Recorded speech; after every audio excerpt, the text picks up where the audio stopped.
앞으로 4번에 걸쳐서 우리들이 부를 노래라는 주제로 함께 말씀 나누려고 하는데요. 이 4번의 시간을 통해서 하나님이 예비하시는 은혜가 있기를 믿고 함께 말씀 나누겠습니다.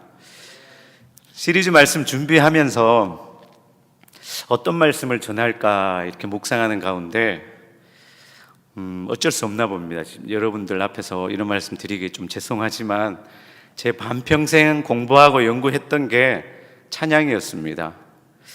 그래서 성경에 등장하는 여러 노래들에 관해서 나눴으면 좋겠다라는 마음 주셨고, 그리고 제가 성경을 공부하면서 읽었던 계기가 성경은 찬양에 대해서 뭐라고 말씀하고 있을까라는 그런 궁금함이 계기였습니다.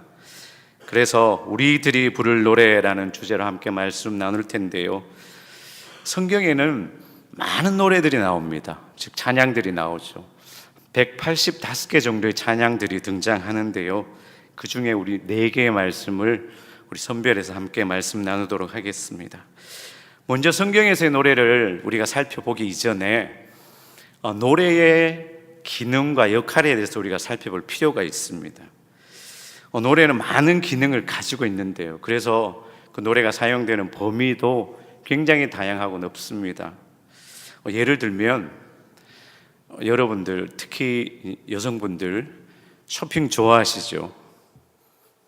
안 좋아하세요? 교회에서 진실해야 됩니다. 쇼핑 좋아하실 텐데요. 이 남성과 여성들의 쇼핑하는 그 스타일을 봐도 굉장히 큰 차이가 있어요. 남성들은 필요한 물건이 있을 때 쇼핑하러 가죠. 그렇죠? 그것을 구입하기 위해서 갑니다. 그런데 여성들은 어떻습니까? 가끔 아내가 같이 쇼핑 가자고 이렇게 말할 때 있거든요. 그럼 제가 묻습니다. 뭐 필요한 게 있어? 이렇게 묻죠. 그러면 아내로부터 돌아오는 대답이 저를 한순간에 그냥 초토화시켜 버리는데, 뭐라고 대답하냐면 아니 그냥 이렇습니다. 남성들이 가장 무서워한다는 이른바 묻지마 쇼핑입니다. 언제 끝날 줄 모르는 이제 고난의 시간이 시작되는 거죠. 고급 백화점들이 여성들이 이러한 심리를 잘 이용하는데요. 여러 백화점들 가보시면 여러분들이 인지하시든 그렇지 못하시든 계속해서 음악이 흘러나옵니다. 그런데 그런 백화점들이 사용하는 음악을 잘 들어보시면 대부분 똑같은 음악을 틀어요. 어떤 음악이냐 하면 템포가 여유롭고 그리고 멜로디가 잔잔한 음악들을 틀어줍니다. 왜 그런지 아세요?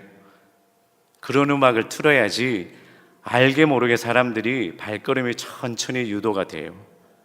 그래야지 하나라도 더 보고 하나라도 더 물건을 구입하게 되는 거죠. 이처럼 노래는 마케팅에서도 중요한 요소로 사용됩니다. 쇼핑 좋아하시는 분들 이런 상술에 휩쓸리지 마시고 빨리 주님의 품으로 돌아오기를 바랍니다. 뿐만 아니라 노래가 가지는 또 다른 중요한 기능이 있는데요. 뭐냐면 교육적 기능입니다. 여러분들 성경이 총 몇 권으로 구성되어 있는지 아세요? 몇 권요? 66권이잖아요. 그렇죠? 여러분들 근데 그 대부분 다 외우고 계시잖아요. 그것도 순서까지 다 외우고 계시잖아요. 굉장히 쉬운 일 아닙니다. 여러분들 어떤 아이템이든 이름이든 전화번호든 66개를 순서대로 외운다는 건 거진 기적이에요. 근데 우리 대부분이 그걸 외우고 있잖아요. 저도 외우고 있습니다. 저는 그걸 어떻게 외웠냐 하면 어릴 때 학생 때 노래로 외웠습니다. 여러분들 다 아실 텐데 창세기 출애굽기 레위기 민수기 신명기 호서 이런 노래 아시죠? 저는 그걸로 다 외웠어요. 심지어 지금도 성경을 찾을 때 속으로 그 노래를 외우면서 찾습니다. 설교 준비하면서 혹시나 싶어서 유튜브 찾아봤는데 그 노래가 있더라고요. 혹시 아직까지 외우지 못하신 분들 계시면 혹 당혹스러운 일 겪지 마시고 지금부터 시작하시기 바랍니다. 오늘 본문에서도 교육적 기능의 노래가 등장합니다. 이스라엘 백성들의 영적 가르침을 위한 노래인데요. 하나님께서 모세를 통해 노래를 지어 그들에게 가르치라고 명령하십니다. 바로 모세의 노래입니다. 주일 강단에서 담임 목사님께서 이 모세의 노래에 대해서 한번 나눈 적이 계신데요. 그때 우리가 나누었던 모세의 노래는 이스라엘 백성들이 출애굽하고 홍해를 건넌 후에 그들이 불렀던 성경에 등장하는 모세의 첫 번째 노래이고요. 오늘 우리가 나눌 모세의 노래는 모세의 유언과도 같은 그의 마지막 노래입니다. 이 모세의 노래 배경을 잠깐 살펴보면 이스라엘 백성들이 드디어 하나님이 예비하신 젖과 꿀이 흐르는 땅인 그 가나안을 목전에 둔 모압 평지에서 펼쳐지는 장면입니다. 19절을 보시면 그러므로 이제 너희는 이 노래를 써서 이스라엘 자손들에게 가르쳐 그들의 입으로 부르게 하여 이 노래를 나를 위하여 이스라엘 자손들에게 증거가 되게 하라라고 명령하십니다. 그 이유가 이어지는 20절에서 등장하는데요. 내가 그들의 조상들에게 맹세한 바 젖과 꿀이 흐르는 땅으로 그들을 인도하여 드린 후에 그들이 먹어 배부르고 살찌면 돌이켜 다른 신들을 섬기며 나를 멸시하여 내 언약을 어기리니라고 말씀하고 있습니다. 그러니까 이스라엘 자손들이 가나안에 들어가면, 그들이 그렇게 고대했던 그 가나안에 들어가면, 그런데 하나님께 감사하며 하나님을 경배하며 예배하는 삶을 사는 것이 아니라 오히려 그 가나안의 풍족함으로 인해서 하나님을 멸시하고 하나님의 계명을 어기고 다른 신들을 섬길 것이 뻔하기 때문에 하나님께서 출애굽부터 40년간 늘 함께 하시고 인도하셨던 그 하나님을 늘 묵상할 수 있도록 노래를 지어서 하나님을 잊지 말기를 모세를 통해서 명령하고 계십니다. 그러므로 결론부터 말씀드리면 모세의 노래는 출애굽 세대들이 그 자녀 세대들을 위해 부르고 가르쳐야 하는 노래인 것입니다. 광야에서 태어난 출애굽 2, 3세들은 출애굽 당시의 기적들, 홍해가 갈라지는 이러한 기적들을 직접적으로 체험하지는 못했어요. 그 부모님들로부터 듣고 그 어른들로부터 들어서 안 그런 내용들입니다. 그리고 그들은 하나님에 대해서 제대로 된 경험이 없는 거죠. 40년 동안 하나님이 매일 만나로 먹이셨습니다. 그런데 출애굽 2, 3세대들에게 그 만나는 그 하나님의 기적과 같은 축복은 매일 아침 일어나면 당연히 주어지는 일상이었을 겁니다. 거기에 대한 감동이 없는 거죠. 그런 그들이 지금 가나안 입성을 약속하신 그 땅을 목전에 두고 있는 상황입니다. 하나님은 그 자녀 세대들에게 가나안에 들어가면 절대로 나를 잊어서는 안 된다라는 그런 염려를 가지시고 또 그렇게 될 걸 알고 계시기 때문에 그들에게 노래를 지어서 그 입에서 하나님이 끊어지지 않게 하기를 원하고 계신 겁니다. 근데 여러분, 오늘 본문의 상황이 어쩌면 지금 우리의 현실의 상황입니다. 지금 이 자리에 계신 분들은 대부분이 이민 1세대들이잖아요. 여러분은 이민 광야에서 살아남기 위해서 정말 수많은 어려움들, 고난들, 힘듦을 겪었잖아요. 그렇죠? 그렇지만 동시에 그 어려움들, 고난들 통과하면서 하나님이 허락하시고 하나님이 함께 하신 그 은혜의 간증이 있지 않습니까? 그런데 우리의 2세, 3세대들은 그렇지 않다라는 겁니다. 우리의 자녀들은 여러분들 때문에, 여러분들 수고 때문에 정말 젖과 꿀이 흐르는 가나안 땅에서 살고 있습니다. 그런데 그들이 자라는 이 가나안의 환경은 어떻습니까? 정말 젖과 꿀만이 흐르는 곳입니까? 아니잖아요. 우리 자녀들이 살아가고 그리고 앞으로 살아갈 이 땅은 점점 더 그리스도인으로서 살아가기에는 힘든 환경입니다. 지금 우리 자녀들은 성경의 절대적 진리이며 하나님이 절대자고 구원자이심을 의심받는 시대를 살아가고 있습니다. 물론 그 가운데서도 신실하게 잘 자라는 자녀들이 있지요. 그런데 오늘 본문처럼 우리 자녀들이 젖과 꿀이 흐르는 이 땅에서 풍족함으로 인해 배부르고 살이 쪄서 하나님을 잊어버리고 영적인 육적인 타락에 처할 환경이 훨씬 많다라는 겁니다. 이런 환경을 살아가는 우리 자녀들에게 부모 세대인 우리가 해야 되는 일이 바로 모세의 노래를 부르고 가르쳐야 된다는 것입니다. 여러분, 출애굽의 목적이 무엇입니까? 출애굽의 목적이 가나안을 얻고 그곳에 정착하여 사는 것이 목적의 다가 아님을 우리는 알잖아요. 출애굽의 목적은 가나안에 들어가서, 그리고 가나안에 들어가기까지 그 40년 동안 그 기간을 통해서, 고난의 광야의 시간을 통해서 하나님을 깨닫고 그 하나님을 예배하는 겁니다. 그것이 가나안의 목적인 것이죠. 그렇다면 우리가 이곳 미국 땅에서 사는 것 또한 같은 목적이어야 될 줄 믿습니다.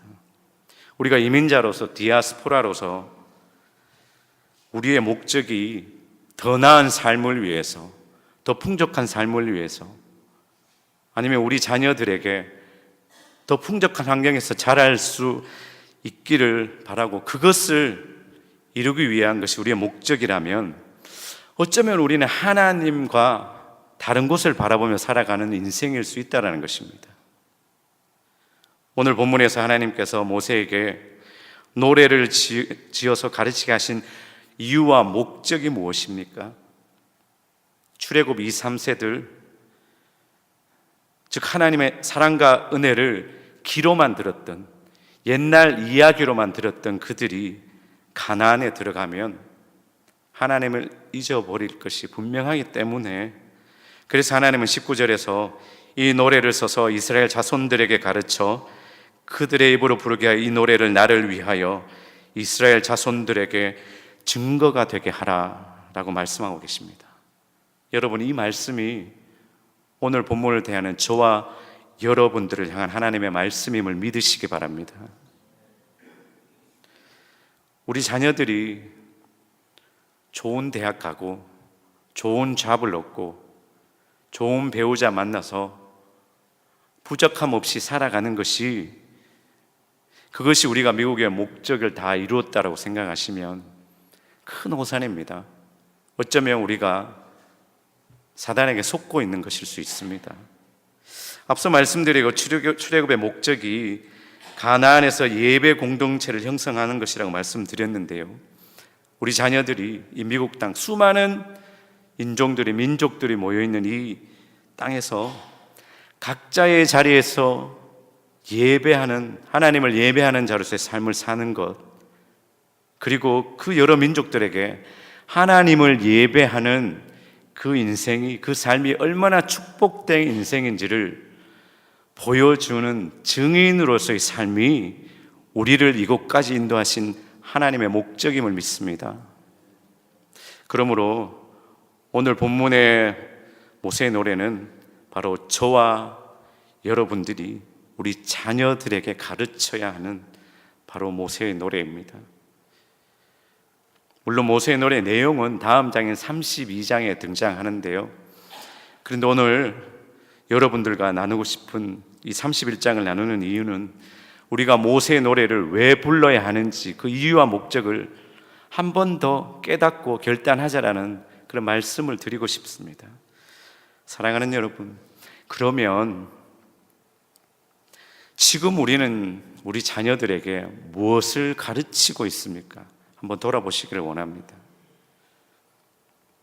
유니온교회에 많은 아이들, 그리고 청소년들, 청년들이 있어요.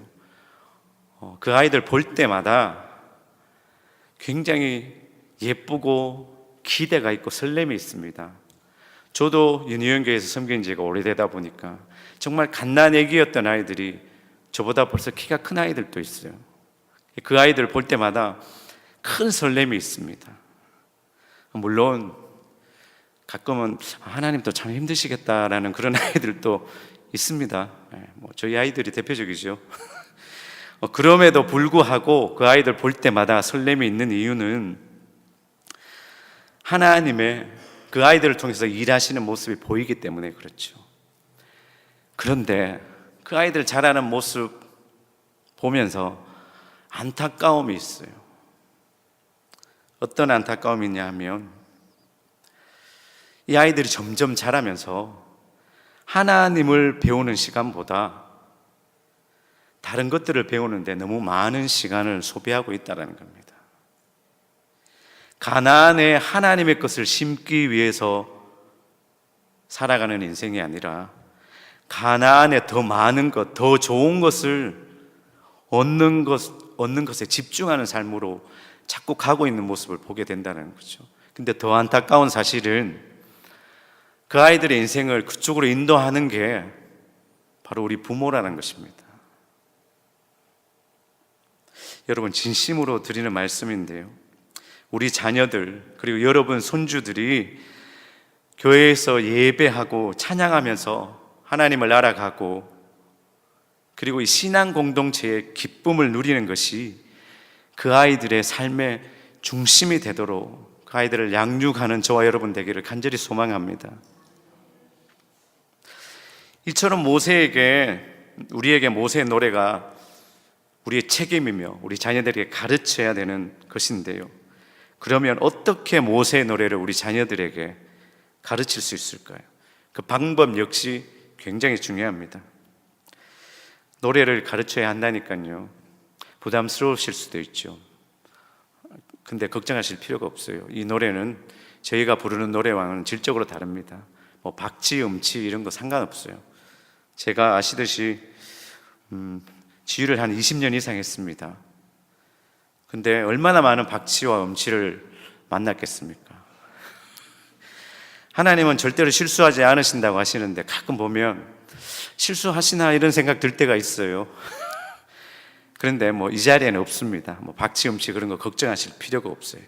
근데 우리가 모세의 노래를 우리 자녀들에게 가르치기 위해서 꼭 두 가지 기억해야 될 게 있어요. 뭐냐면 첫 번째는 성악 레슨 할 때 똑같은 원리인데요, 노래를 가르칠 때 이 근육을 어떻게 써야 될지, 호흡을 어떻게 써야 되는지, 그리고 어떤 느낌을 가져야 되는지 여러 설명을 하는데요, 그런데 가장 좋은 방법은 뭐냐면 제대로 된 소리를 들려주는 겁니다.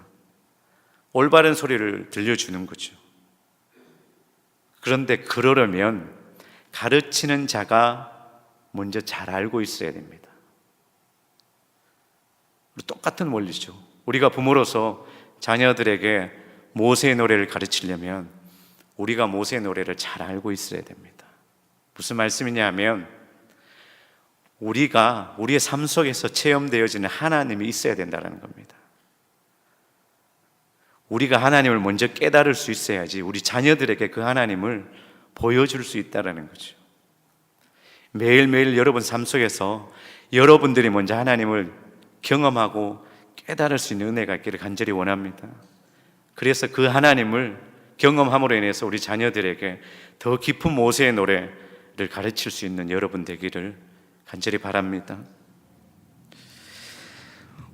부모인 우리가 먼저 하나님을 경험하는 것, 그게 우리가 모세의 노래를 가르칠 수 있는 첫 번째 방법인데요, 두 번째는 우리가 경험한 하나님을 어떻게 우리 자녀들에게 전하느냐의 문제인데요, 여러분 노래를 가르칠 때 여러 가지 방법이 있다고 말씀드렸는데요, 설명도 하고요, 때로는 직접 소리를 들려주기도 하고요. 그런데 여러분 이런 말이 있습니다. 음악은 듣는 것이 아니라 보는 것이다 라는 말이 있습니다. 심오하죠? 점점 힘들어지시는 표정인데 잘 들어보십시오. 오늘 설교에서 가장 중요한 부분입니다. 우리가 자녀들에게 가르쳐야 되는 모세의 노래는 말로 설명해서 가르칠 수 있는 것이 절대 아닙니다. 우리가 매일 반복되는 그 삶으로 가르칠 수 있는 것이 모세의 노래라는 겁니다. 여러분 영어 표현에 children see, children do라는 표현이 있습니다. 당연히 아시겠지만 아이들은 본대로 행동한다는 것입니다. 자녀들은 우리의 삶을 보고 자라는 것이죠. 모세의 노래는 말로 가르치는 것이 아니라 삶으로 가르치는 것임을 깨닫기 원합니다. 찬양자가 그들의 음악적 재능으로 평가받는 것이 아니라 자기가 찬양한 그대로 그 삶을 살아가느냐로 찬양자가 평가를 받습니다. 똑같은 거죠. 우리의 삶이 모세의 노래가 되어야 될 줄 믿습니다. 우리가 말씀을 묵상할 때 우리 아이들이요 말씀을 보게 됩니다.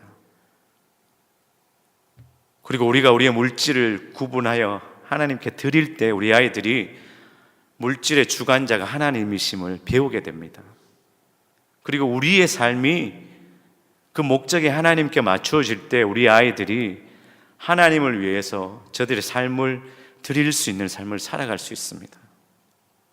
오늘 본문 21절을 보시면 그들이 수많은 재앙과 환난을 당할 때에 그들의 자손이 부르기를 잊지 아니하는 이 노래가 그들 앞에 증인처럼 되리라 라고 기록하고 있는데요, 우리의 자녀들이 앞으로 맞이할 수많은 어려움들, 환난들, 그리고 두려움들, 염려 앞에서 여러분들이 삶으로 보여준 그 하나님이 그들의 인생의 증인이 되기를 간절히 소망합니다. 그래서 우리 자녀들이 하나님 안에서 승리하는 삶 살기를 간절히 원합니다. 삶으로 가르치는 모세의 노래를 말씀드렸는데요, 더불어 우리가 마지막으로 하나 더 꼭 기억해야 될 게 있습니다. 매일매일 우리가 그 노래를 불러야 된다는 것입니다.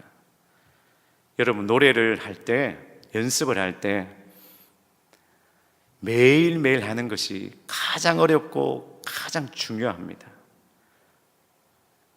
음악을 하는 분들은 다 들어보셨고 전공하신 분들은 다 아시고 여러분들도 한 번은 들어보셨을 텐데, 연습을 하루를 쉬면 자기가 알고, 이틀을 쉬면 가르치는 선생님이 알고, 3일을 쉬면 관객이 안다라는 말이 있습니다. 우리가 삶으로 노래를 가르치려면 매일매일 그것을 불러야 된다는 말씀이죠. 우리가 삶이라고 얘기할 때 1, 2년, 하루 이틀을 삶이라고 얘기하지 않잖아요. 적어도 십수년, 수십 년, 아니 평생을 그것을 행할 때 우리가 그것을 삶이라고 표현하지 않습니까? 모세의 노래는 매일매일 부르고 가르쳐야 합니다. 그러므로 모세의 노래는 자녀들을 위해서 매일매일 평생을 바쳐 드려야 하는 우리의 기도인 것입니다. 자녀들을 향한 우리의 기도가 끊이지 않기를 소망합니다. 몇 주 전에요, 사랑팀 모임에서 기도 제목을 나누는데 한 분이 자녀를 위한 기도 제목을 나누는데요, 그 마음이 느껴져서 마음이 짠했던 기억이 있습니다. 뭐냐면 자녀의 신앙생활을 위해 기도했는데요, 마음이 먹먹했던 이유는 제가 봐도 누가 봐도 정말 믿음의 본이 되게 신앙생활을 하는 부모님인데, 그런데 그 자녀가 지금은 부모의 기대만큼 신앙생활을 하고 있지 못하는 거죠. 그래서 하나님께서 맡겨주신 자녀인데 당신들의 기도가 부족해서 그런 게 아닌가 죄책감이 든다라는 고백이었습니다. 그런데 그 고백을 듣는데 제 마음이 짠하면서도 그 마음이 얼마나 귀하고 아름다운지요. 여러분, 자녀를 위해서 매일매일 기도로 모세의 노래를 부르시는 분들은 포기하지 마시고 인내로 그 노래를 계속 부르시기 원합니다. 그런 기도가 있는 가정은 하나님의 때에 그 부모보다 갑절의 믿음으로 성장한 그 자녀들의 모습을 반드시 볼 수 있을 것입니다. 포기하지 마시고 인내로 그 기도의 길을 달려가기를 원합니다. 아멘. 말씀을 정리하겠습니다. 오늘 본문에서 하나님은 모세에게 생의 마지막 명령으로 그 출애굽 2세, 3세들에게 노래를 지어 가르칠 것을 명령하십니다. 출애굽과 그 40년 광야 생활 가운데 수많은 어려움과 환난 가운데서 그들을 지키고 인도하셨던 그 하나님을 결코 잊어서는 안 된다라는 말씀입니다. 이것이 모세의 마지막 사명이었습니다. 여러분 잘 아시듯이 신명기 34장에 가면 모세가 이제 하나님의 부르심을 받고 이 땅에서의 광야의 생활을 마감하게 됩니다. 그래서 어쩌면 모세의 노래는 이스라엘 백성들을 향한 모세의 마지막 유언과도 같습니다. 그러니 그 모세의 노래를 가르치는 그 모세의 심정이 얼마나 간절했겠습니까? 우리도 그 간절함으로 우리 자녀들 위해 그 모세의 노래를 가르치기를 원합니다. 그 방법으로 두 가지 말씀드렸습니다. 첫 번째, 부모 세대로서 우리가 먼저 하나님을 경험할 수 있어야 된다라고 말씀드렸습니다. 우리는 우리가 경험한 하나님만을 가르치고 전할 수 있기 때문입니다. 두 번째로, 말이 아니라 삶으로 가르치는 거라고 말씀드렸습니다. 그리고 우리가 매일매일 기도로서 그 모세의 노래를 불러야 합니다. 우리 인생의 마지막 유산으로 정말 없어질 것, 썩어질 것, 그런 것들을 남기기 위해서 애쓰는 우리 인생이 아니라 영원하고 생명 대신 하나님을 자녀들에게 유산으로 남기는 믿음의 부모님들 되시기를 간절히 소망합니다. 아멘. 기도하겠습니다.